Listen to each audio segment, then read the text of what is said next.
Hi, welcome to the Mohua show. My name is Mohua Chinappa and I am an author, entrepreneur and ex-housewife. This podcast is about everything from business to technology to arts to lifestyle, but done and spoken ईमानदारी से. Hi, in today's episode we have with us Dhruv Dhody and their pronouns are they, them, theirs and they identify as queer and non-binary. They have been working in the technology industry for almost 20 years with focus on internet protocol standardization. They are also a saree enthusiast and believes that saree draping is for everyone. They have been adorning the garment in new and innovative ways and believes that sarees are suitable for anyone, anywhere, anytime. Thank you. Thank you for having me here.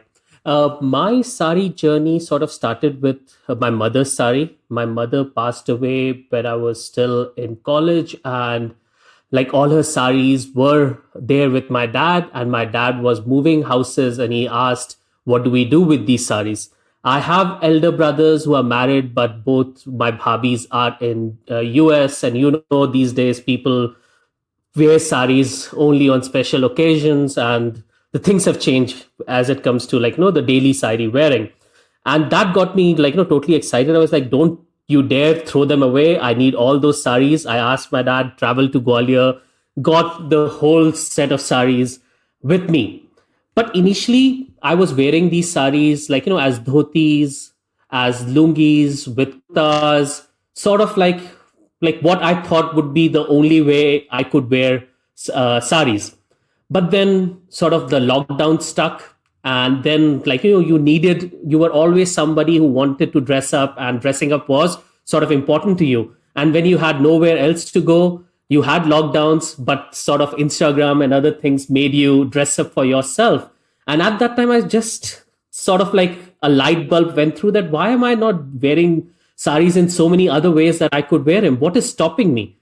And it was just the thought of me myself stopping me in not going all the way. And it just clicked. I started draping sarees in in non-traditional sort of ways, and I got good feedback, and it just sort of clicked. And since then I've been draping sarees. The love for sarees immediately, it just felt like coming home, and all I needed to do was give myself a permission to go beyond and not think too much about what will people say and whether it is acceptable for me to drape the saree in this particular way. But it just clicked, and that's how my saree wearing journey started. It's very interesting, Dhruv, that you say that, you heard yourself out first. And this is, I think, a journey that very few people can really come to an understanding with themselves. जो हमारी खुद की जो आवाज होती है वो हम हमेशा दबा के रखते हैं आसपास के लोगों की आवाज के साथ. तो, you have to tell me कि आपके दोस्त, family, how did they react to this decision of yours? At least from my dad's side, my dad was quite excited, and it was very surprising. I was most apprehensive that he would feel like, what the hell is going on? But then he saw, seeing all the memories associated with the garments and me adorning them in a way that was kind of nice. And I was sending him pictures, and he was always very, appreciative of that. And then he was like, okay, let me dig up some more. And he was also, my buas and other family members were also saying okay, we have these sarees, that would you like them? And that was very, very encouraging that people got it, what I was trying to do. And it wasn't something that they thought was disrespectful or in any way. So at least from my family side, the reaction was pretty good. And I think there is so much beauty in those garments. And main thing is, nobody wants to see their garments put up in a trunk and not being wore. Moment they get the light of the day and they are being seen by other people, and that's the most important thing. And that's the respect that you can give to the heritage of the garments that we have had, which is sort of kind of lost in so many families, that you would see that people don't really wear these old sarees anymore.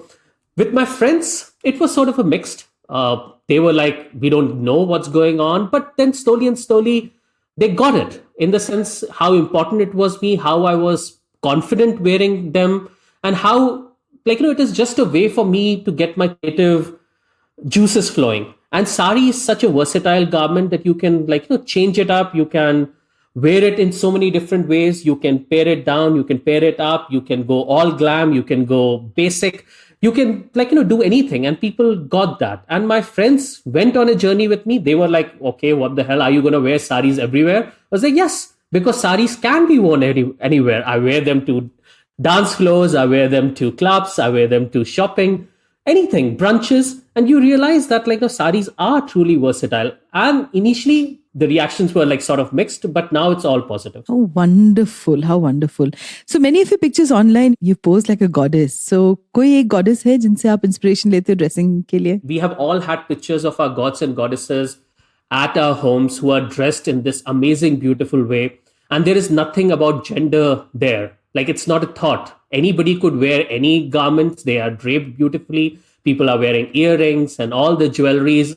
And there is no concept of no, this is for a man and this is for a woman. So it's actually, we have seen that all our lives. We have seen beautiful, pictures, beautiful carvings on the temples that we have visited. It's part of our culture. It's, in fact, we have buried it deep down now to say that, oh, this is masculine and this is feminine. And it was just sort of like a homecoming to me. And I anyway had learned Bharatanatyam growing up. So I was always very creative in that way. So all these ideas of dressing up and posing in a particular way has been part of my growing up years. In fact, something that you have curbed because you think that you did not give yourself permission all this while. But it was just sort of it all clicked and it made sense. And in fact, as a queer person who's looking for references in in beauty and in creativity, I think going back to the history and looking at our own art, our own culture is way more important rather than always have references of the Western culture of Lady Gaga's and Beyonce. But no, we have beautiful references of beauty, culture in our own history. And I was more inspired by that. Dhruv, आपका जो Instagram bio है उसमें is something very interesting that says, I don't mind straight people as long as they behave gay in public. Tell us the thought behind this.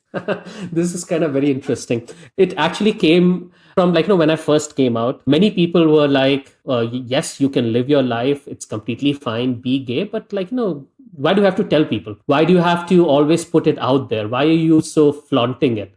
That was the reaction that was very common, that people were okay with you being gay as far as that you are hiding it and you are not just sort of telling people. That was maybe from some of my friends, some of my close families as well. I got that reaction. And I wanted to just, play it right around and say it back that I would assume everybody's gay until they tell me they are straight, because that's what happens with us. Why do we put our this flaunted? Because we don't want to come out on a daily basis. Everybody assumes everybody is straight. Everybody assumes that everybody is a cisgender unless somebody comes out. And a way of wearing our clothes, way of dressing up, way is sort of an armor. It's like a signal that we send out to the outer world so that we don't have to come out on a daily basis.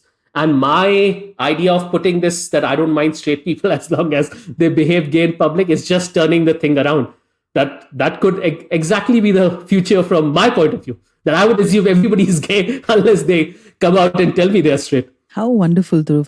So Dhruv, ये podcast में मैं ज़्यादातर क्या करती हूँ कि बहुत सारे हमारे सुनने वाले हैं जिनको ना डिफरेंस नहीं पता होता है between non-binary, cross-dressing and queer.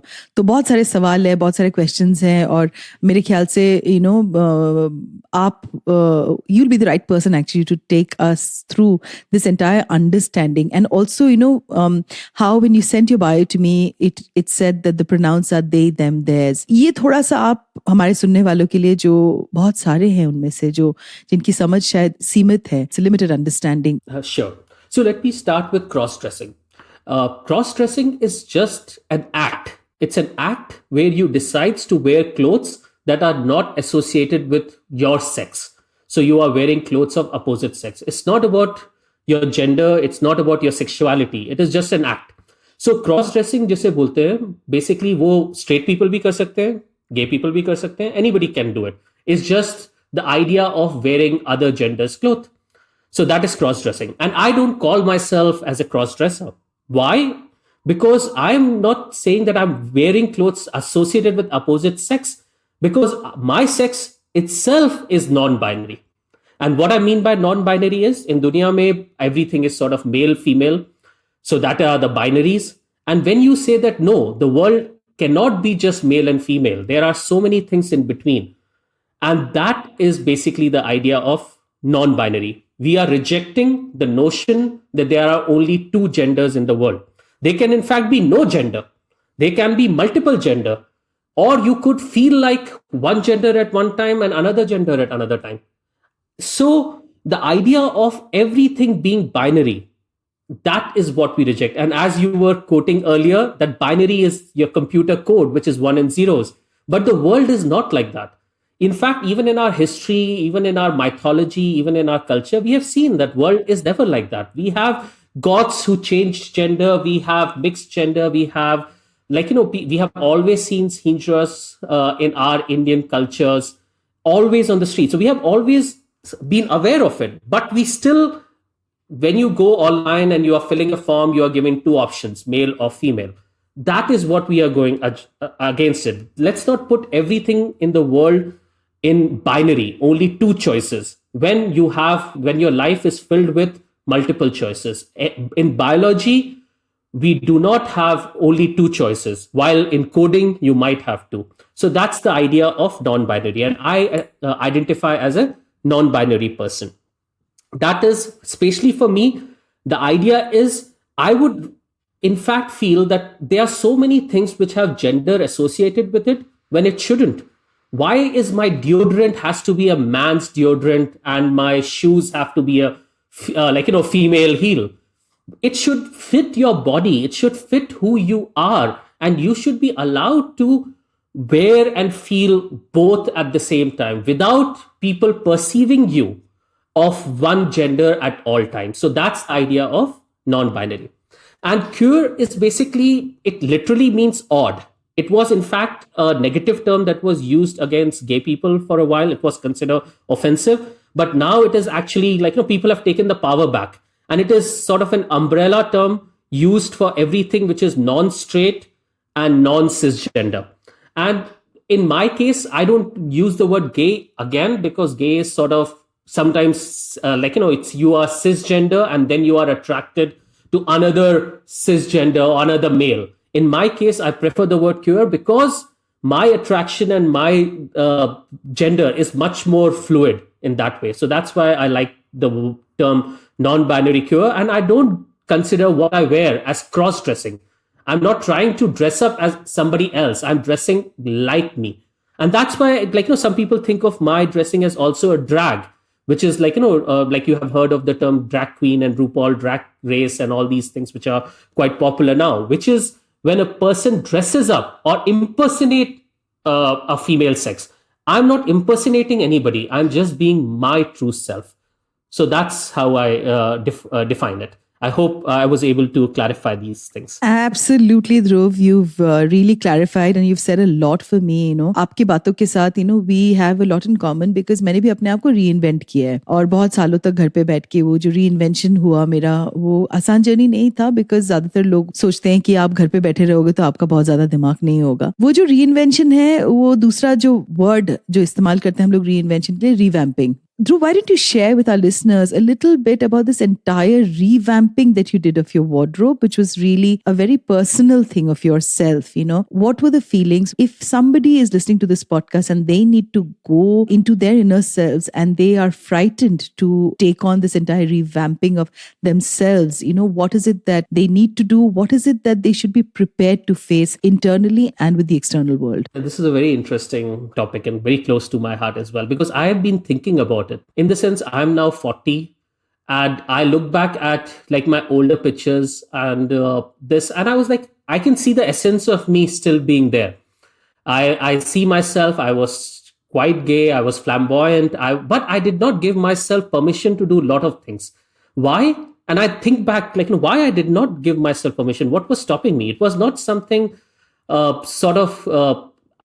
had a very conscious decision. It was sort of subconsciously, youth felt that this was wrong. This is something which is acceptable. This are the limits and this are outside the limit. And the question is, when you are revamping and thinking about it, the first thing that you have to ask yourself a basic question about how you are or why you dress by asking yourself why. Why am I like this? What is about me that I'm trying to portray to the outside world?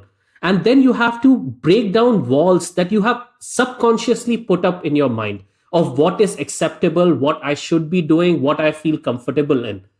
And the idea of asking that question, why, and then giving your permission, like really going deep down and asking yourself why you are like this and what you want to portray to the outside world, and then working towards it. In my case, I would not say that this was like in a very philosophical or sort of it was, both of them were very subconscious for me. I was subconsciously not giving myself permission before, and subconsciously I gave myself the permission during the lockdown years when you did not have maybe that many creative outlet in life. You were anyway working inside, you are always inside the house, you wanted something, and they were all these saris with you, and you just started playing around with them and draping them and looking online, getting inspired by other people. It was just very sort of organic. But now when I think about it, when people ask me that question, that what changed, then I was like, yes, what changed was sort of like I gave myself permission subconsciously. Maybe because we were in lockdown, maybe we were not dealing with so many people, we were not getting all the other external stimuli that you get from the society. And when you had lockdown and you were looking more inwards, the permission sort of came organically. But now to somebody, I would say, go and think about choices that you have always made subconsciously, and ask yourself why. And when it comes to your wardrobe and your dressing, the main question is, who are you doing this for? Are you doing it for other people? Are you trying to be somebody you are not? Or are you trying to really find yourself? In my case, it sort of happened organically. But I would say that this can be an exercise that many people can do on their own by just going back to the basic and asking yourself why. Why am I behaving or dressing in this particular way, and what I consider as unacceptable? And then when you think of those as unacceptable, go back and ask yourself why. What stopped you? What is the technical? If you don't look good in a particular way, that's completely fine. That's your reason good enough. But if your answer is, other people's reaction would be bad, then that's not a reason to live your life. We have one life. We have no control over how other people are going to react, but we have full control over how you are going to feel inside when you wear them. And that is way more important about somebody else's reaction, which you have no control over. You have control over your life. So take control over it. That would be my message. Thank you so much, Dhruv, for being on today's podcast. Before I end, I want to quote Portia from The Merchant of Venice on cross-dressing. The quote that goes is that she will take one long step like a man instead of two short steps like a woman. What kind of lies will Portia tell? The answer is she will tell skillful lies. So thank you so much for being on today's podcast, Dhruv. And for people who need to find Dhruv, you can find him at Curry and Gin. And I hope I meet you, Dhruv, soon in person. Thank you. To you, our dearest listeners, you can find us on your favorite streaming services, Spotify, Amazon Music, Apple Podcast, and of course on all other major streaming services. With loads of love, we are The Mohua Show, where we talk ईमानदारी से.